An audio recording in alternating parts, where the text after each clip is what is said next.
So today I'll be filling out a sketchbook page with a couple of characters inspired by the shapes of different alphabet letters.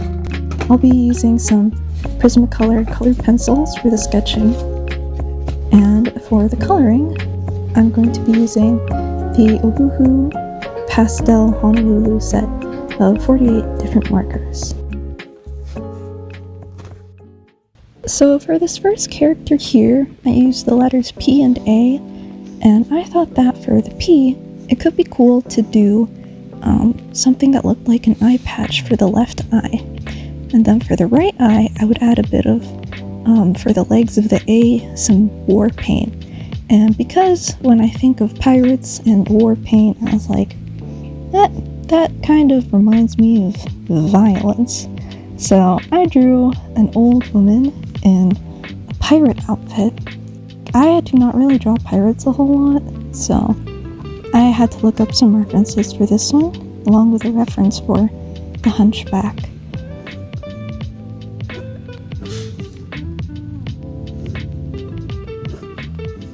I haven't really done outfits like this a whole lot before, and I also don't draw old people too often, so this was pretty new for me. I also had a peg leg, because that's what I associate with pirates.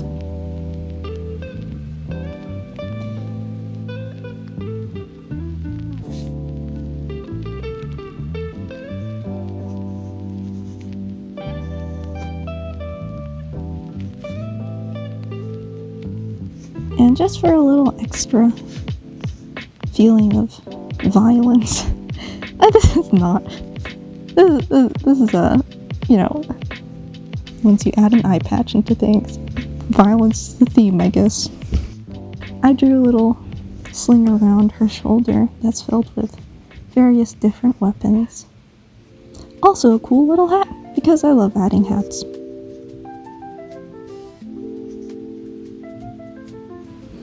So, this is probably the most amount of weapons I've drawn on somebody. Like, there's basically 4 on here. Like, gun, knife, and miscellaneous on the shoulder. And also this whip.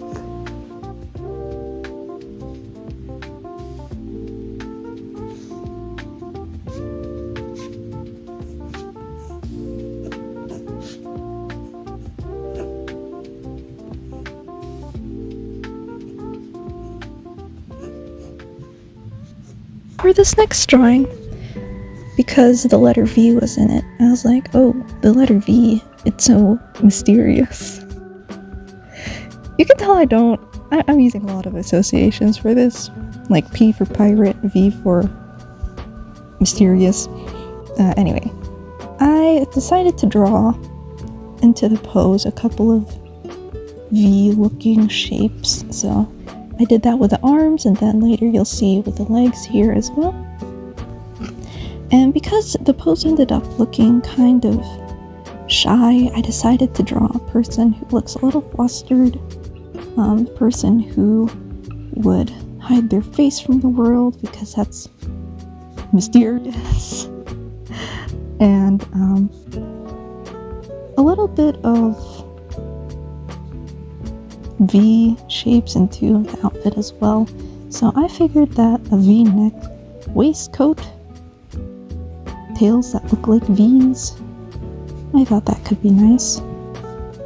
And because there's a waistcoat, I thought it could be nice to add a really long skirt. And a little ribbon, because I like little ribbons. I like to add that to the stuff I draw. And because she was already looking so formal and dressed up, I thought I would add a parasol under her arm and a fascinator on her head, also with a V shape.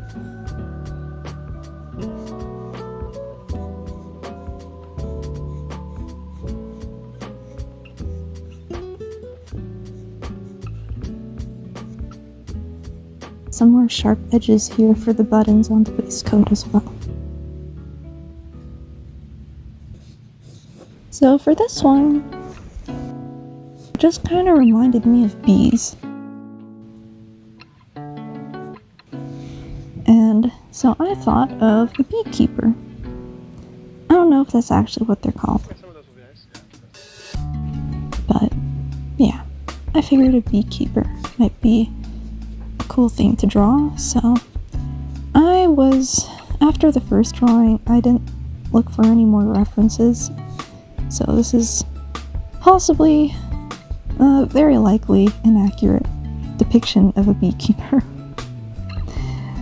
So don't use this as a reference for any of your beekeeper drawings. I drew a little net around their head, and also this long-sleeved, high-necked outfit to help with the handling, I guess.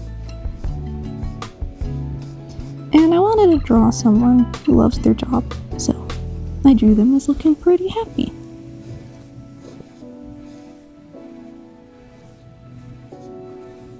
I drew a belt because I don't know if beekeepers have belts.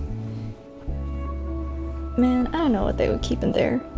More bees, maybe. I felt like the drawing was a little lacking here, so I started adding in a drawing on the bottom where the beekeeper takes off their hat. Would you call that a hat? Anyway, takes off the hat, buttons the collar a little bit, and just looks like they're enjoying the sunshine. I also added some earrings because I really like earrings that have little charms on them. I think that they're really cute. They're super charming and interesting to look at.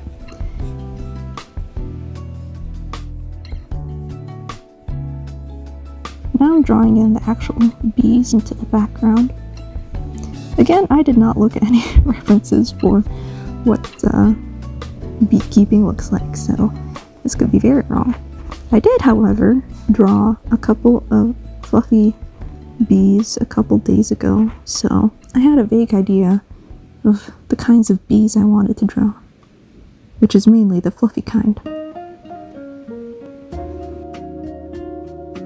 Started drawing in a couple of flowers to accent the borders, and I tend to go in and out of this drawing a lot, focusing on different parts because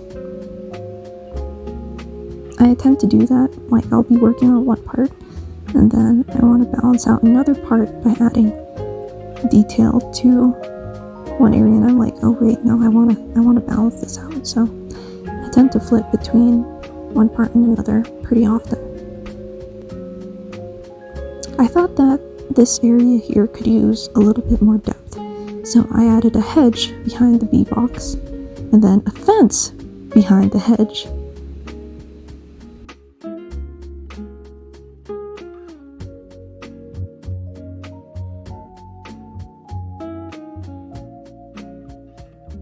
And then some clouds.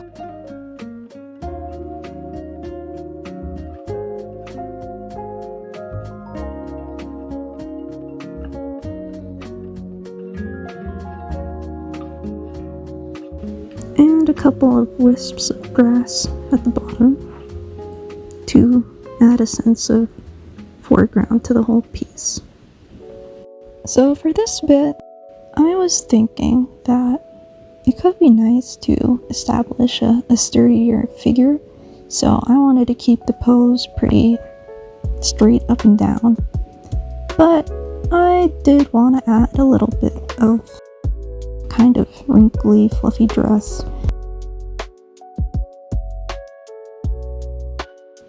And also gloves, because I thought that might be cool. I felt like this drawing on its own, just like the last one, was lacking a little bit of extra supplement to it, so I drew in the character 2 more times on a smaller scale right next to it to add some more something to it.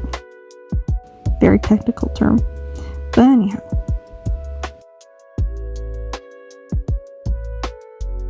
I wanted to add in a sense of playfulness and cuteness because I felt like this dress was calling for it.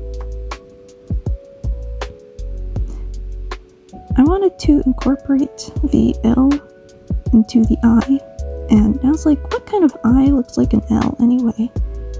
And I figured, probably a black eye, because when it gets swollen, it starts to go very, I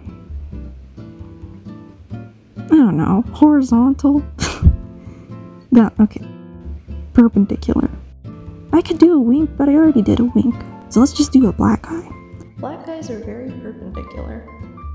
So it's very, very vague, but I tried to do a black eye over on the top left drawing. A couple more L's I incorporated are into the window. I thought that having those intersecting panes would be a nice way to do it. I thought that I-O sounds a bit robot-like, and it also reminded me of IA, the Vocaloid, who used to be my favorite Vocaloid when I was in my teens. So I figured I would draw a robot gal, and to incorporate the straightness of the eye, I kept the arms just straight down, and to add in the O, I decided to make a slightly larger ribcage than I had done before.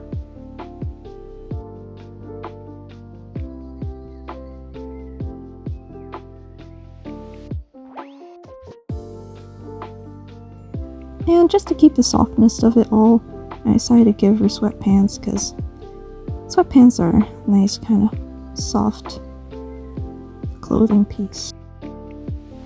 So now I'm coming in with a prosthetic for her right leg as well. I thought that the wires running down her arm and her leg would really add a sense of just stability to her body, because there's so many lines running through that are straight. I drew her again over here on the right, and to emphasize the straight line of the eye, I had her arm be stretched up to the sky in a straight line. But I did want to add a sense of fluidity to her, so I had her other arm kind of wrap around and clasp her hand in a soft sort of way. I'm coming in with some more curves with the hair here. I decided to change up her outfit a little bit because, I don't know, just felt like it.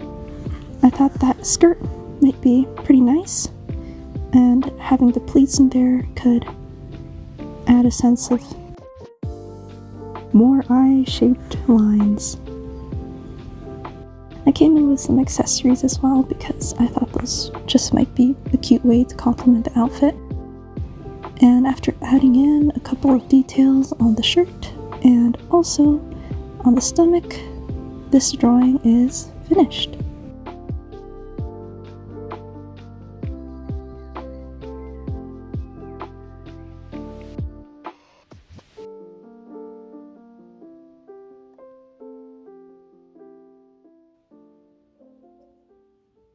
So lastly, I went in with color for all of the sketches, and I am not really used to working with pastels a whole lot, but I really like the vibrancy of some of these colors. It's really nice. I kept things pretty simple, just flat coloring for all of them, but I did start to vary up saturation once I got to the end. I feel like it got more and more vibrant once I got to the very last drawing.